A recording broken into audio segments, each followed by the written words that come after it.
Hello guys, I decided to go over where we failed last night in Darktide. It was on, I even looked up the exact name, Relay Station TRS 150.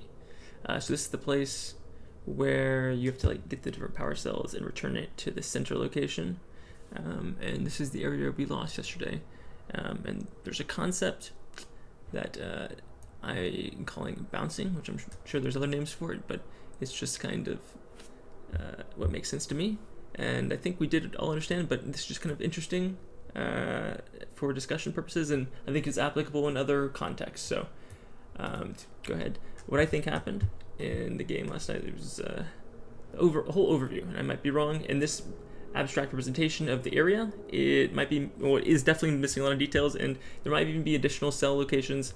I don't really know them all, but I don't think that's necessary for the explanation. So basically how I saw what happened is we jumped down. This is where the medical station area is, around here somewhere. So this is where we start. And we went this way. And we encountered a horde at this location, and we dealt with it just fine.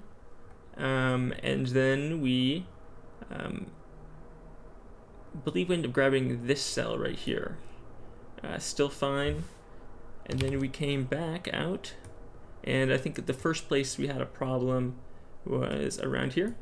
And there's different boxes and different elevations and things like this. And I just remember being chaotic. Maybe it was just me, but I remember enemies are coming from all over the place, from all different directions. And I think we lost most of our coordination at this point. Eventually, we did manage to kind of gain some coordination, and I think it was Alex called out that we go to this pipe here, which actually seems optimal, because not only did it go against the wall, but it even had shielding from range and whatnot, so that was a really good place to hold out. And then finally we ended up going to this corner, and we held out here for a while, and then we tried going to the center to turn it in, and we failed basically during this process, I believe. This is somewhere around, I think Ismay might have started turning in, or maybe it successfully turned it in, but the resulting fight that happened after this, or during this, we were swarmed. I believe this is where we lost, is kind of somewhere around this point. So we'll actually go back here.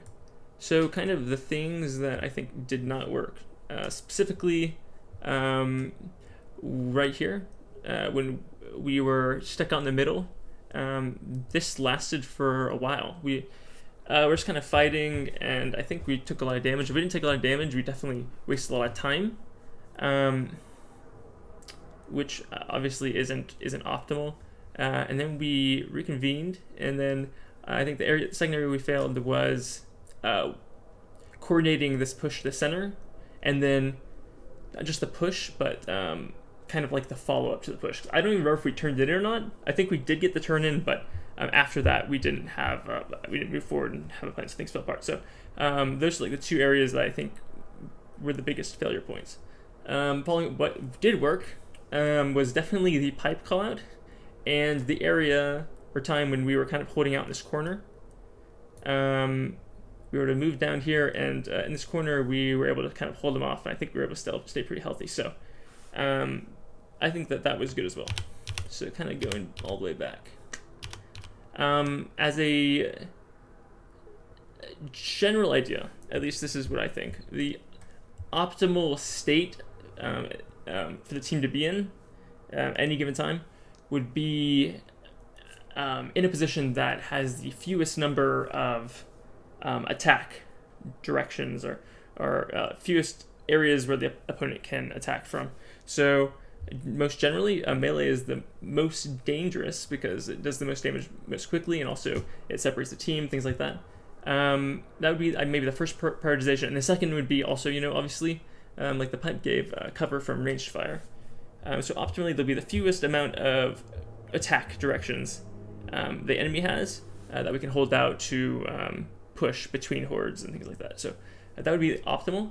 And so I think in terms of a general philosophy of moving, particularly around on this particular map, this area, but also in other contexts, would be this thing called bouncing. So the idea of how I imagined it would work on this map, if we were to go back to our original situation, or the scenario that we played out, where we went here, we'd go to this core, and we'd grab it, and then instead of like kind of going back out here, which I don't know why we came out here, it might even be better to instead go like here, and I don't remember what it is over here, but you see it's kind of against a wall, the closest wall possible.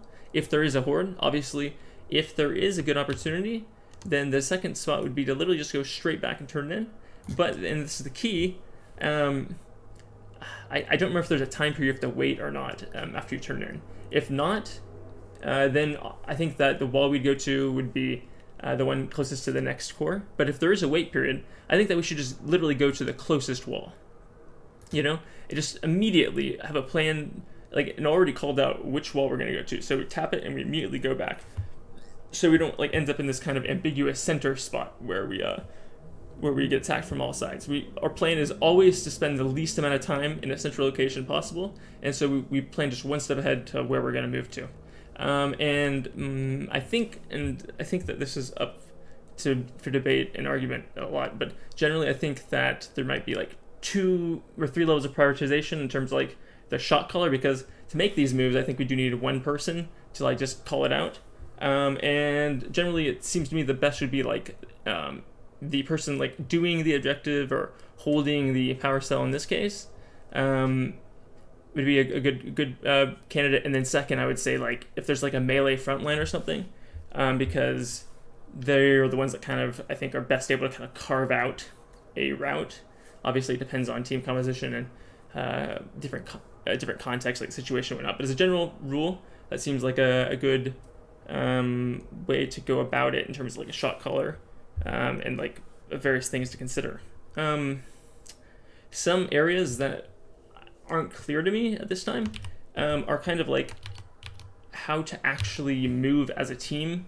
It isn't clear to me if we would want something like one melee front line like as a dedicated front, whatever that even means, and then like have the back line kind of in the middle, and then maybe have like a second frontline person, like more of like a roaming position where they'll like check the back and they'll make sure no one comes to the back / sides, but also can help in the front. It's like more of a roamer. Or maybe you have 2 front line and then just kind of leave the back line to, you know, because theoretically if you have 2 front line that could like push forward and they can deal with enemies like this, and the back line can kind of help in the front and then also kind of keep eyes on the flanks. So it's not really clear to me. Maybe that's not really a hard and fast rule, and that certainly is based on team composition as well. But that is an area that I'm still not really certain about. But yeah, I think that this general idea with the bouncing, just the most fundamental part of it is maximizing the amount of time that we are least susceptible to directions of attack. Is like the general principle. And I think like this bouncing idea and being one step ahead in terms of where we're going to go is kind of the area that we can improve. Cool. So thanks for watching my TED Talk, and I hope you guys have a wonderful day.